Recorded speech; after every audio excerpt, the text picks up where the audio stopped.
Hello, AP Chemistry, and welcome to batteries and corrosion. We're just going to quickly talk about these sections from your guys' book for Chapter 20. So, first of all, what's a battery? Right, a battery is a self-contained redox reaction. Yes, self-contained, completely enclosed redox reaction from which we can get electrons to power something else, right? So if we look here, right, we have a flashlight, right, where we put our two batteries in series, right? We could get a combined voltage of 3, right? And it powers our flashlight and gives us light, yes? Or here we have an example of an alkaline battery, right? This could be any alkaline battery. They've set it up to look like one of the kinds you'd put in like a calculator or something. But anyway, alkaline battery, right? Again, self-contained. We have a negative end and a positive end where electrons flow out of the negative end, right? And back through the positive end, which again goes back to every single battery you've ever put into a device, right, has a negative end and a positive end. And if you don't put them in right, your device doesn't work, right? Because the electrons aren't flowing through whatever it is that they need to flow through, yeah? And here, this is an example of a car, right, lead sulfate or lead sulfuric acid battery, which is in most people's cars. And if we think about your car, right, yes, most of us do have combustion engines, right, which do actually make the vehicle go, but we also have a battery in there to help with all the electronic devices, right, which is why if you leave your lights on, right, that pulls from your battery, and then by the time you come back in the morning, your car is dead, right? And if we think about in general, right, that battery gets recharged, right? We would use it to run our lights, but it would recharge via the alternator while the car is moving.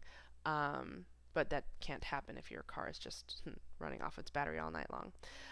So anyway, but then we can recharge it, right, by connecting it to somebody else's battery, right, and jumping it, right? Which if we think, what does that really mean when we recharge a battery? What are we doing? Right. We are then basically switching the electrodes, pushing electrons through it, right, and forcing the reverse reaction to happen, right? Which means that we basically restart the reaction. Yeah? Make sense? Think about that and make sure it does. And here we have an example of what's this? Right, a fuel cell.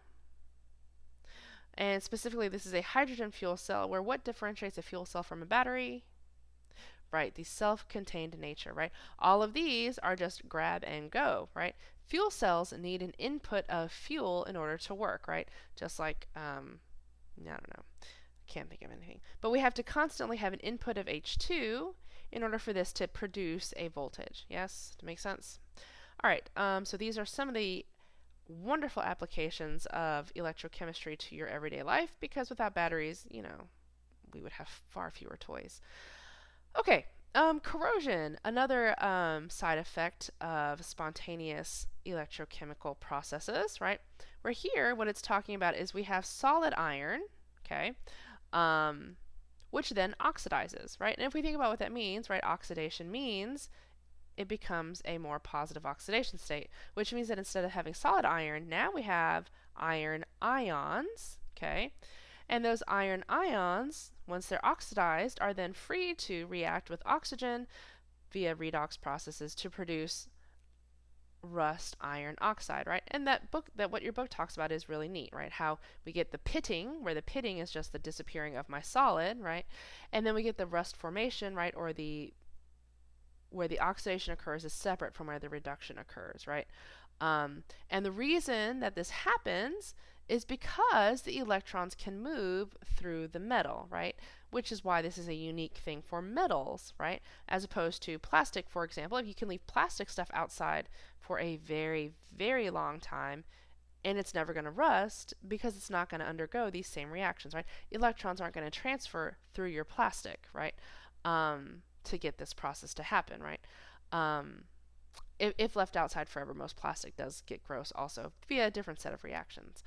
So anyway, here though, this is your zinc protection, right? Where if we put this layer of zinc on top, right, it says that zinc is more readily oxidized than iron, right?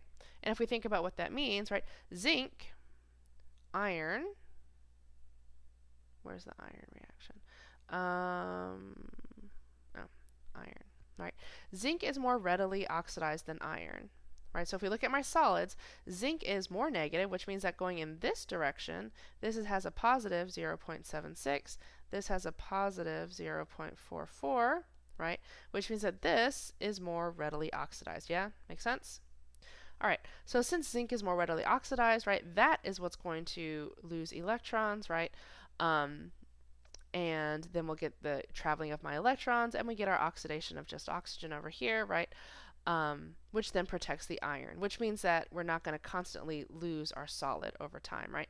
We will eventually, right? Once all of this is used, right? Or if this pitting gets deep enough, then we'll also get some of our iron being used. But this helps to protect it and give it a much longer lifespan than it would have otherwise, right? What about copper? We use copper for a lot of things that live outside for really, really long periods of time.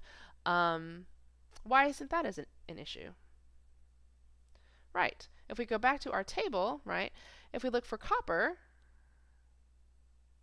right, we see that the reduction of copper is spontaneous, which means that the oxidation of copper is, ding, ding, ding, not spontaneous. Copper is not readily oxidized, right? It is slowly but surely over the course of time, right, like everything is susceptible to, with the right conditions. It can oxidize, right, which is that layer of green or bluish stuff that forms outside of copper metal stuff left outside. Think of the, right, Statue of Liberty or really, really old gross pennies, and that patina that forms, right? But if we think about that, that works kind of like this also, right, where that forms a layer on top, right, such that the actual metal underneath stays protected. Yeah, does that make sense? All right, so that is a quick highlight of batteries and corrosion. Stay tuned in the next one where we get to non-spontaneous electrochemical processes. Thanks for listening, be good, and I'll see you soon. Bye.